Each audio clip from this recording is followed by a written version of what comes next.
Okay. Hi, everybody. Thanks for being here. I'm Sandra Davis. I'm with Women's Network of USA. And today we have the beautiful Viki Mutarelli. She's one of our newest members here. And I'm so happy to have her because Viki she's a big shining bright light in my mind and in my eye and in my heart. And I just love Viki. She does so many things. She's an incredible lady. She runs two very successful businesses from home. She also has 1+2 kids. They're all teenagers. She's got a beautiful teenage daughter and two twins, a boy and a girl twin set. And she's got a handsome husband too. She's got a beautiful dog and she lives a wonderful life as far as I can tell. So thank you so much, Viki, for joining me today. This is Viki's one-on-one and she has two businesses. So we're going to talk about those. Then we're going to get into a little bit deeper conversation. So go ahead, Viki, take it away. Tell us all about your two businesses and anything else that's going on in your life right now. All right. Thank you, Sandra, for having me. It's a wonderful, nice break to my afternoon. I have my big cup of joe right here. I've had a very busy day. Nice. A little networking, a little working. I do run two businesses. I have a kind of a full-time gig and then a part-time gig. Willing Beauty I run it with my daughters, although I'm mostly the face of Willing Beauty these days, but they do help me out with some techie stuff because at 50 years old, I'm not learning that much. Well, I am learning.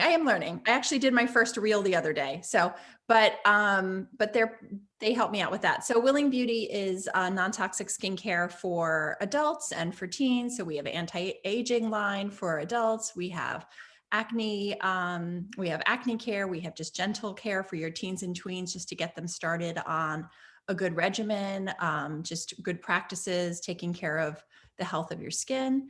And then I'm also an affiliate with Mailbox Power, which is formerly Banner Season. And I just love their products. They're customizable and personalized products for businesses, for personal use. So yeah, those two businesses keep me busy Awesome. as well as the kids. I need to replenish, by the way. I need to replenish. You need to replenish. Well, now's the time because actually now through March 20th, we have a 20% off site-wide sale. Awesome sale. That is an awesome sale. I love that. And I think that is so well to do. So I'm not going to put you on the spot and ask you which one is your favorite business, but I think I already know. Well, Willing Beauty is, it was the first one that I was with. I started it with my daughter, Nora, and I've been with them since even before they were Willing Beauty, when they were Willa, because we rebranded shortly after we joined them. And so that is my main business. And the reason why I work my Mailbox Power business is a little bit of twofold. Who doesn't need another income, right? Multiple sources of income. It is the way of the world now, and it's the way we are going.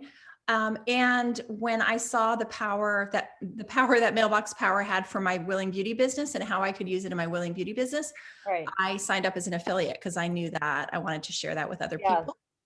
And what's fantastic about it is that because now that I have clients in my Mailbox Power business, that pays for all of my mailings and my cards and all of that I send out for my Willing Beauty business. So yeah, that's awesome. Win-win. So yeah, you can obviously thank all of your willing customers and clients, but using the Mailbox Power, but then you can also help other people thank their client base, correct? Exactly. Mm-hmm. Yeah, and there's some cool things about it too, because there's gifts behind the thank you cards and all that kind of stuff too, right? Yep, there are brownies. There's even gluten-free brownies, which are delicious. I've had both, and we've liked to joke in Mailbox Power that the open rate on a brownie in your mailbox is 100%. So that's good. They are good. I've had them. They're delicious, actually. They are delicious. Who doesn't like going to their mailbox and getting a nice little thing in there, especially if it's something fun? Exactly. And they have more than brownies, but that's kind of like what they're known for because they're just so thick and rich and delicious. Yeah. And somebody mails you a brownie, they love you and you're not going to forget about them. Yeah. But they have a lot of other things too, right? I mean, they sure do. They have personalized journals and money clips and phone stands, personalized. You could do popcorn. You can do mints. There's just a ton of different stuff for every field, you know, Yeah. so it's real So, estate to, I mean, yeah, it's so I won't get into it too much, but I've started a recent passion for going plastic free, which is pretty difficult. And it goes hand in hand with natural products. And I know that Willing Beauty offers a great line of natural products. And I think I know, and a lot of people already know you because you're popular in our area and popular with our networking groups. And honestly, I know that you have a huge passion to make sure that what we have. So right now, I know that you have a Dirty Dozen thing going on in your group. So when we're finished, I'm going to ask you again to post about your group, and because she's teaching all of us about the products that come in everyday grocery store, drugstore, or even online purchases, or even what if you might even think that is a decent natural product, you better double check. And who better to educate you than a person who is very, very well educated on it, and she's done a lot of work to make sure that she has make sure we got some good stuff going on our skin. Yeah, and So, honestly, to interrupt for a second, Sandra, we very frequently say, and I do it too, so I'm guilty of it too, we'll say natural or healthy, and that's a very, that term really means nothing in the world of personal care products, because any company can slap, you know, a green leaf, right? I have leaves behind me here, green leaf on a product, or the word natural in the marketing. The organic has to be certified, so that's different, but it's very easy. It's called greenwashing. It's very easy to really trick consumers into thinking that because the product comes in a green bottle, or it has a couple of leaves on it, or it says all natural or healthy on it, that that it's completely healthy, and that's not necessarily the case. And so yeah, so I do want to tell you, so today's about getting to know all about Viki. But we will, if you are willing, did you see how I did that? I didn't mean to do that. But if you are willing to get back online again, and we'll just do a little thing, and really, do with what you're doing over on your own group, talking about the Dirty Dozen and all the bad stuff. Maybe we can do it again, and maybe a little summary, so you can really get the word out there and help people get some great skincare. sure. It's wonderful. I mean, look at me. So we're going to ask Viki a round of questions, and I pulled them. I have a plethora of questions that I pull from a hat, just because I want them to be different for everyone. And It's like a game show. Yeah, and so you get like as a member, you get a recorded one-on-one, and we are going to post this all over the place. But I pulled these for Viki, and then she's got a little bit of a tougher bonus question that we're going to talk about here in a minute. But let's go with the first one. Are you ready? I think so. Let's see, what do I got here? Let's see. Okay. Oh, these are good. So, first question: what are the daily changes you face as a female business owner? What are the daily changes you face as a female business owner? Changes since the pandemic? Just every day, whatever yeah, if you want to talk about that, or what kind of changes do you face every day? Do you have to juggle? We all juggle. Oh gosh, I think the biggest thing I face right now is juggling. So I have 3 teens, and they're pretty self-sufficient. I have some home. I have one going to school in person, 2 not right now, and my husband's home. So just kind of carving out that time for myself, and of course for business. So I have uninterrupted time, like time to talk to you on this Zoom. I was doing some networking this morning, one-on-one, and making sure that the house is quiet. So that's a struggle, like just trying to coordinate the schedule so I don't have people coming in and trying to talk to me. But I think a big part of the challenge is finding time to actually show up for myself. And it affects my business. It's not necessarily my business, but show up for myself, where I'm taking care of my body, where I'm taking care of my mind, I think it's so easy, especially with everybody being home now, to just be like work, work, work, work. Your computer's right there. I mean, I know my husband does it. He'll come up for dinner and then he'll go back downstairs to do a little more work because he doesn't have to drive back to the office, So I think kind of carving out that time, whether it's like half hour, 20 minutes, 1 hour a day, just to show up for myself, Yeah. makes me more productive, and it really helps me face different things as they're in flux, right, during the day at home. Right. So that's Yeah, something I I'm think working it's on great. now. I think it's great that we're all working from home, but it's been a twist. It's been a year-long twist Mhm. almost, but we're finding too that we might be probably even putting in more hours because we are home and we have access easily to our laptops in a quiet place at home after the kids go to bed or what have you. Yeah. We're going back And, to work after dinner. yeah, and I think it's more hours, but often it's not the quality time if you were just to put in 6 or 8 hours and then be done with it. I think that it's like you get interrupted, so you're not being as productive with your time. So you feel like you're working more, but you might be doing less. So I'm really But you're trying to finding focus. you're in search of that productive time, and then Yeah. it takes away from other personal time. Because I mean, we enjoy sitting down, having a cup of tea and watching a little bit of TV before Mhm. we actually go to bed. And we try to go to bed earlier these days. That's why I'm getting up so early. But Yeah. So if you're doing that and if you're not taking that time to kind of separate, I feel like then that's going to put a strain on other parts of your life, right? So it really is important, at least for me, to take time for myself so that I can find the time, and I'm better apt at carving out time for my family, for my husband, yeah, in particular, my kids, whatever else needs to be done in the house, yeah, right? Laundry and laptop lifestyle, it's all together. baby, you got to live the laptop lifestyle. Boy, did we talk about that last night in our hashtag discussion, and it was pretty Oh, I'm cool. sorry I missed it. No, you know what? It was actually, we'll do it again because it was a lot more than I bargained for, but it was good stuff. But so are you ready for question number 2, my dear? I think so. Ooh, this is good. Okay. So I know you probably look to build a team on both of your businesses. So Mhm. what do you look for in a teammate? What do you look for in a teammate to join your business? Oh my gosh. In an ideal world, Yeah. I look for someone who's consistent. Mm, Consistent in everything in their life, right? Like I great love people answer. who are gung ho, but sometimes gung ho fades. And so I really look for just outgoing, consistent, hardworking people who realize that it's a marathon, not a sprint. So it's okay to slow down sometimes, as long as you're consistent in your business, day in and day out. It's okay to take a break every once in a while, as long as you kind of have built that Yeah. foundation. Because I've definitely had those teammates that are, super excited and want to do all the things, and buy all the products and get all the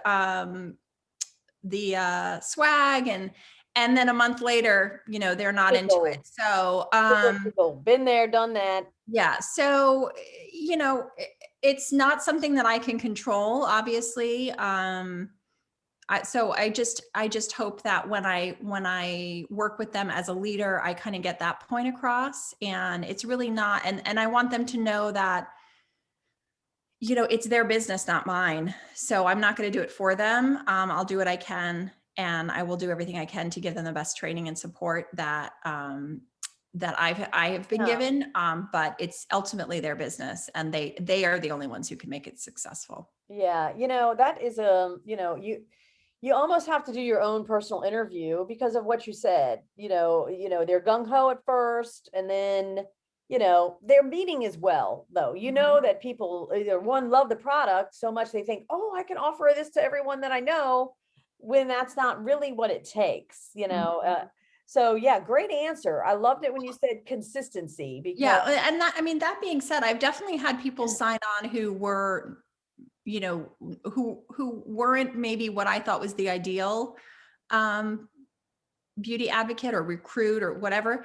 And then they turned it around, and sometimes it's just life circumstances. And so they turned it around and started working the business after a year or a year and a half, Yeah, so maybe the it's hard intention's to good tell. when the offer's there and then something gets in the way. You never know. There's a lot Yep, of reasons, but well, true. in recruiting is not the easiest thing either. A lot of people choose not even to do it. But Mhm. you know what? It really behooves your business. And I'm sure you're a great leader. I'm sure you're wonderful at it. Thank you. So now we're Yeah, and gonna I go think for that the I'm sorry, I was just going oh, to say, I think go that ahead. with recruiting, I think that what people don't understand, at least in direct sales, is that running your own business and in sales, in my case, with my product-based business with Willing Beauty, is very different than recruiting and running a team. They're two totally entirely different jobs. And usually people who have a successful business do build a business because that does add to your bottom line, right? Your commissions. But they tend to either love the team building and the team support and the team training, or they tend to love the sales part. And so you really have to kind of embrace both and try to love both. And I definitely do love both. Yeah, So I think that's part of the reason why I've been with Willing Beauty so long. yeah, yeah. Do you think, and this is not one of the questions, but do you think that the pandemic has helped women, particularly in getting involved? Have you seen your downline increase because of the pandemic, Yeah, perhaps? People are so looking for home stuff? I think that it's still in flux, honestly. I did see when the pandemic hit, we had about a month or two of where nobody knew what to do, what to think, nobody wanted to spend, venture out, do anything, right? And then in my field in particular, skincare took a huge surge because people were home and cosmetics went down, right? People They were could just more care for themselves more they were being at taking home. more care for themselves, just like the Peloton bike sold out and Home Depot was selling out of everything because people were doing home-based projects and you couldn't buy a bicycle because everybody was trying to get their kids The outside, golf right? course got flooded, and I'm telling you, with people, Right. no available tea times. Right. So, there were a lot of shifts, and luckily for me, I had a great year last year because Awesome. skincare went insane. And along with that, I think people saw that opportunity, right? Like, well, I need to bring a little bit of money and I have to do something. So I definitely think that there was an increase in, recruiting happening. And, now, like I said, I think it's still in flux. Quite honestly, I don't know what will happen this year, if those Yeah, people will kind of fall away, or if they're finding success and they're going to continue with it, or maybe they put it to the back burner and they're returning to their regular job, but they're still going to work. This is for not just Willing Beauty, but any direct sales. right. So I think it's in flux, but I do think that there was a huge surge, and I think in general, there's been a bit more of acceptance of this idea of having Home-based business a home-based business, or having MLM. some other way, affiliate business, what have you. Yeah, So I think it's becoming a little bit more well known. I know to us, it just seems like everybody we know is in that world, but I know aware of plenty of people that have no idea that that world exists. And I think that that's kind of expanding. I think that more people are starting to learn about I don't that sort of think thing. I could count on all of my fingers and toes the number of times that I saw on public and group communities on Facebook. Does anyone know of a good home-based business that I can do? Mhm. That's, and there were all these answers out there, and I hope people did take advantage of something like what you offer. So, but anyway, so we're going to go on to your bonus round question. Hey, Pulling this little baby out of this little sack here. mystery question. Yeah, the mystery question. Let's see. Ooh, kind of goes along with our last little conversation, actually. Okay. Have you ever turned down a future team member, client, or client? A future team member or client? Have you ever turned any one of those types of people down? If so, why? That's very funny that you say that, because I've had this conversation with what? What? okay, this is good because this is, I knew I could count on you, Viki. I've had this conversation with some of my team members and with my direct upline, who is a good friend of mine. And, we all see them coming, right? Yep. We see those people coming. Oh, if you hear whining down here, it's just my dog It's whining. a little guy. I can honestly say I have never turned anybody away, and I will tell you why. Because even though I might know that I have a 99.9% suspicion that it's not going to work out for them, or it's just not the right fit. One, it's their business and not mine. I'm happy to, if anybody, I kind of feel like if anybody could help them find success in the business, it will be me, because I love this business. I love my products, and I believe in everything that my company stands for, and I love what I do. But I've definitely seen those people coming that I worry that it's not going to work out for them. You might have that feeling, oh gosh, I know they're coming, they're not going to work out, but I'm going to, almost like you're wasting your time trying to get them to. Yes. But then I realize, and if it doesn't work out, you know what? I have a super fan. I have somebody who absolutely loves the products, because typically people don't, at least for skincare. And there's been exceptions to this rule, but at least for skincare, people are not going to just jump in and sign on without trying the products and loving them. Now, I've definitely had recruits that just join and, hadn't even put the product on their face. I actually had one last month, and she's absolutely in love with them. She got her products, she loves them, but she had not even tried them before. So, but at least even if the business doesn't work out for them, then they end up as just a huge fan of the products, and they get their products at a discounted wholesale rate. So it's a win-win. I have a team member that may or may not eventually pick it back up, but in the meantime is purchasing product, loving product, and spreading the word about. And it might be another win in there. I mean, think about you said your daughters work with you, but think about the practice that they're getting taught how to properly train someone or properly sell to someone. It's like sales training. It's like going on an interview that you're not going to get a job for. Right. You're not going to get the job probably, but you go because guess what? You learned a lot during that interview. You learned that there's going to be some crazy questions, or you learn that you're going to have to get over your nervousness. There's always something to learn, right? So it's another opportunity there to learn something new, even if you don't really have the faith that they're going to actually go through with. Right. And you never know, sometimes people surprise you. So yeah. Or again, go back to the, I really want to buy the whole thing, but I love it. And then you think they're going to buy it, and then all of a sudden something's happened. You never know. You don't know what's happening in people's worlds, but yeah. And I think you have to just detach your. I liked what you said. You know what? If anybody can show them how to do it, you can.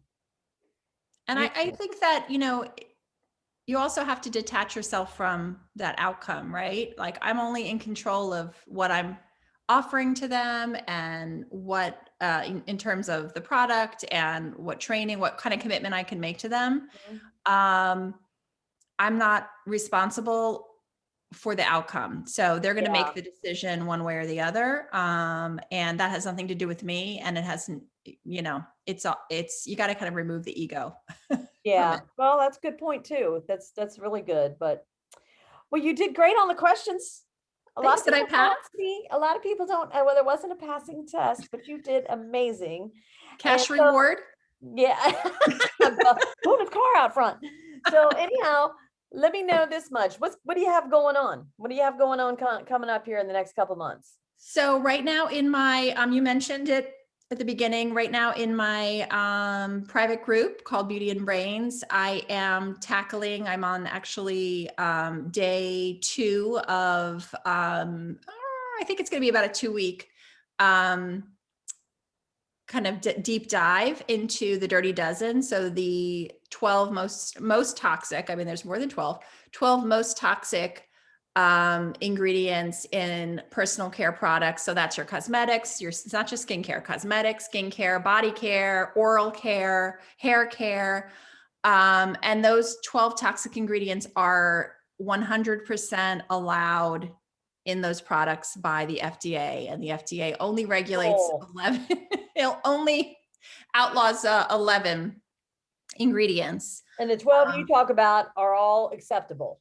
Yep.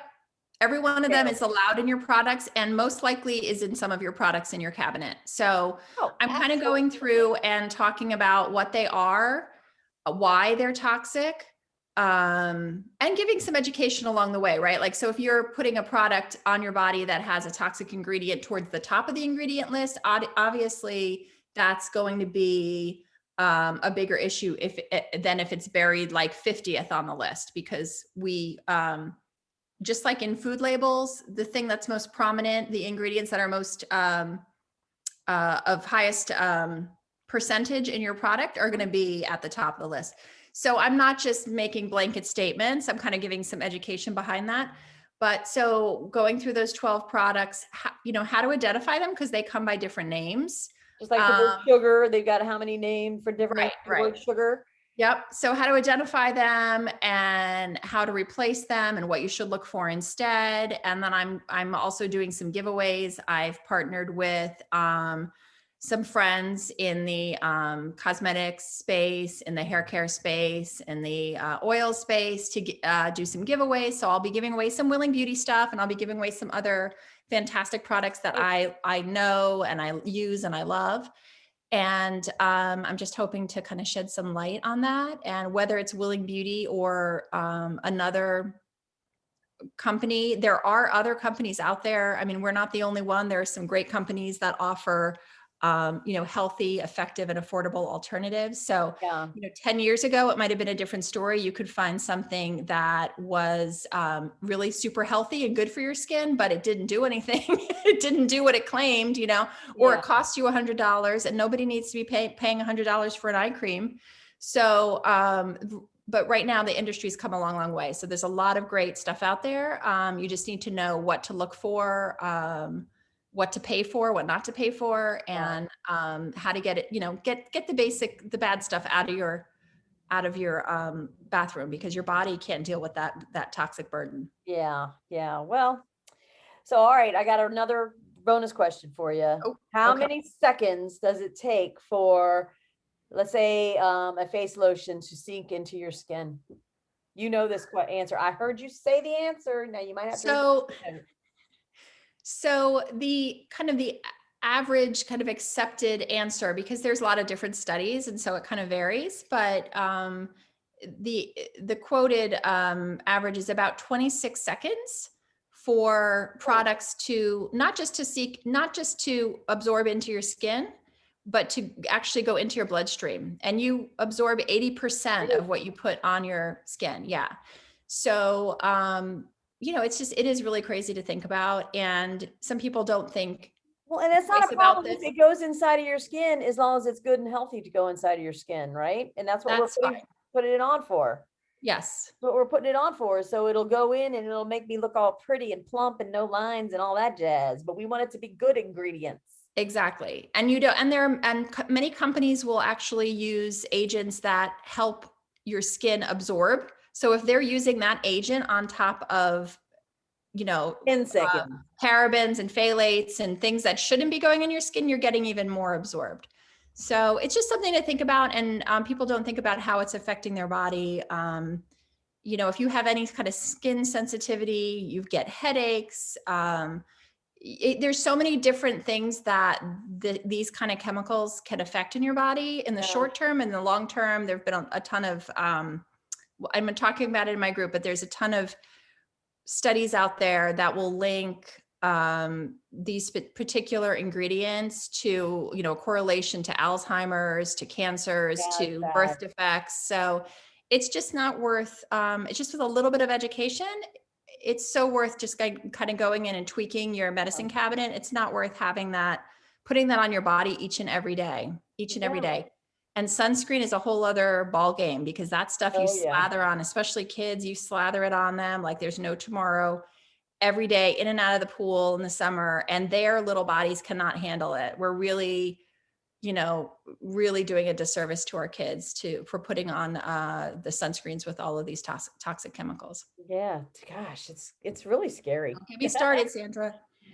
I know. Well, and I told you that I've created myself a passion about the no plastics thing, and it's like it goes kind of hand in hand. I mean, Yes. there's just so much, and honestly, I know that the Willing Beauty is also taking strides in that department, and I know I'm excited to see what they're going to unveil about it. I know it's not easy. It's not easy. Yes, So it's not I give a easy. lot of respect and a lot of kudos for companies who are at least making efforts to make sure that their products are plastic free as well as healthy for us. So Yeah. good job for tagging on to some place that it really meaning. I know that you know the owners there too, and they're great Mhm. ladies. And Yes. so good for you. You got a lot of great things going on all the time. I love you dearly, and I appreciate you being here. And if anybody has any questions for Viki, please go and join her group. I'm sure she'll love to answer them for you. And again, we got a lot of great things coming up, and I look forward to seeing you all and being with Viki again and sharing all she's doing. I love to show her off. So at the end of the day, thanks for joining us. Thank And you. yeah, we'll let you go for now. And other than that, if anybody has any questions, you can put them in the comments below, or like I said, reach out to Viki. I know she'd love to help you. So Definitely. thank you. Thanks. Take care.